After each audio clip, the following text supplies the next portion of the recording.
Tarantado ka, babalibagin kita dyan.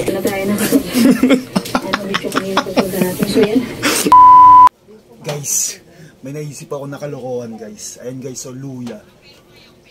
Ginawa nating french fries guys. Ginawa ko na to kasi si mama at si papa natutulog pa. Tapos mamaya ito, lalagyan na lang natin to ng cheese powder para talaga makatotohanan. Tapos maglalagay tayo ng dipping sauce para pag nanonood kami ng Netflix, siyempre sasaw-saw. Pak, malalaman nila luya pala. Ayan guys, kaya mamaya malalaman natin kung ano magiging reaction ni mama at ni papa pag natikman na nila to. Tingnan mo guys ha, tikman lang natin.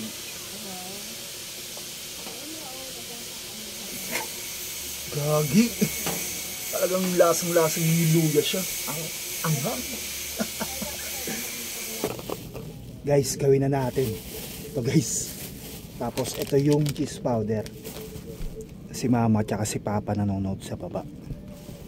Saktong-sakto to, snacks.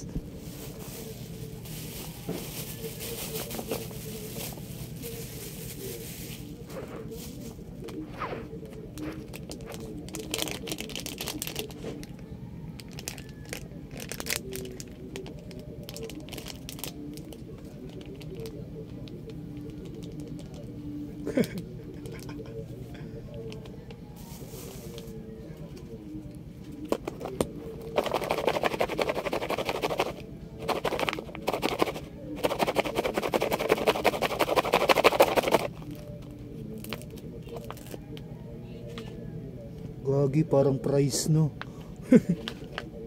Kaso amoy lang yung luya na.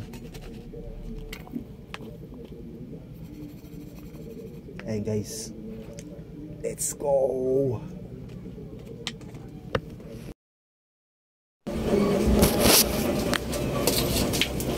Ma, binigyan ako ng Alma ng price. Dami cheese powder. Nangiyak ka? Ano ko dito? Pero okay naman lasa niya. Sigurado ka?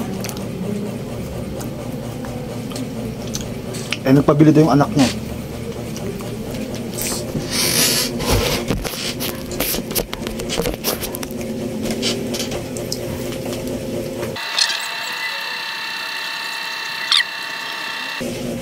Wish ko lang.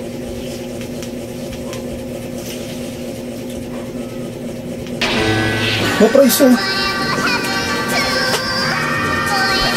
Ba't ganyan basa? Ano nga? Naano ni Ate Alma? Ayan mga kalingit, sa mapagpalang araw ko sa ating lahat. So yan, dito na tayo na. Ano, video kanina pupunta natin. So yan. Ang tagal mo. Dito sa baba. Ang laso. May isang tado sa ito. Na hindi na.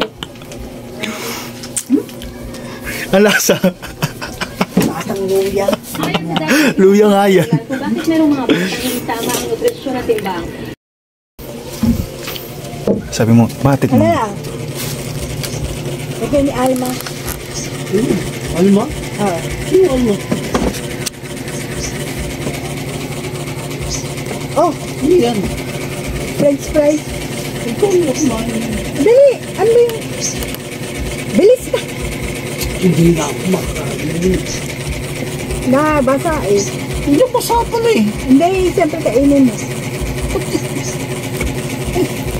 Masarap titikman mo lang. Ay, sus. Ba't tayo mo kainin? Kakain ko nga lang. Pinatikin ko yun. Masarap nga.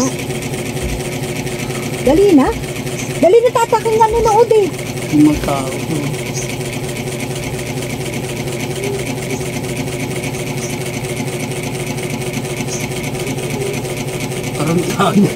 Tarantado ka, babalibagin kita dyan eh. Bakit pa? Fresh, luya. Bugaw.